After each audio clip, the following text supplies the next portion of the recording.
Is there a conflict between knowledge I discover and continuing to be open-minded?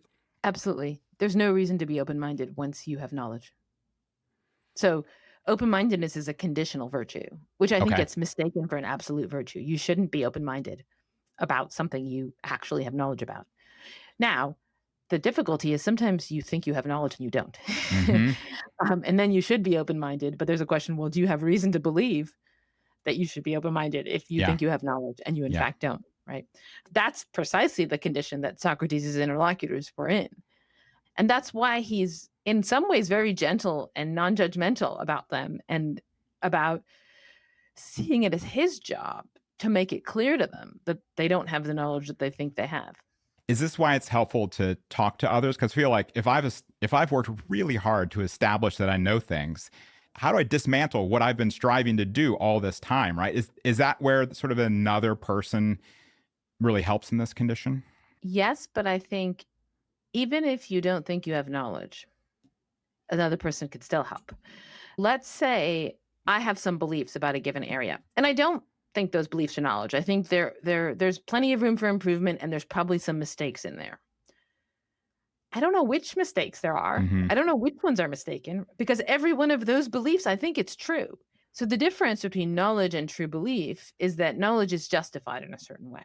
And so we don't always think that all of our beliefs constitute knowledge, but we always think all of our beliefs are true. And so the difficulty that we have in inquiring by ourselves isn't only that we think we have knowledge when we don't, it's also that we have a blind spot about the falsity of our beliefs. And so, a degree to which we meet people who either have different beliefs, different knowledge, or different blind spots, they can help shine a light in some of those areas where we're unable to see ourselves. Interestingly, sometimes even when they have the same blind spot, they can Mm. shine a light. There's a really cool moment in one dialogue, The Lakeys, when Socrates is like, "What is courage?" And one of the interlocutors is like, "I know what I'm gonna do. I'm gonna put forward your view, Socrates. I know you think courage is knowledge. Yeah. If then I'll have the right answer and you're not gonna refute me." And Yeah. Socrates just goes and refutes him anyway and comes up with a really good objection to his own view. Yeah. And I've definitely had that experience. Like, had someone be defending my view, and now all of a sudden I see problems with my view. Yeah.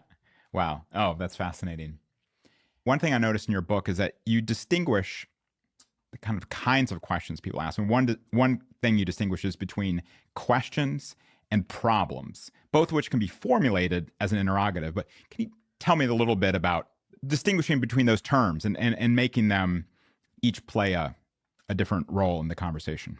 I think it's helpful to start actually with the etymology. So, Hmm. problem is a Greek word. The Latin equivalent is obstacle. It's something that's in your way. There was something you were doing, and then something got in your way, and now you want to get rid of the thing that's in your way so you can keep going and keep doing what you were doing. Problems are things that we try to eliminate or dissolve. Question, as a Latin word, it comes from quaerere, which means to seek or hunt or like chase after, like a quest.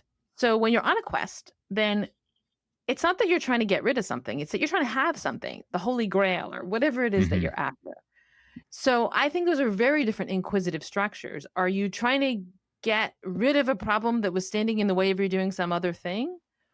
Or is there something you really want to know where you'll be Hmm. happy when you know it? Yeah. I wonder if you could give me an example of one thing where you could formulate it like a question or formulate it like a problem to be solved. Is there something that could kind of play one way or the other depending on how you handle it?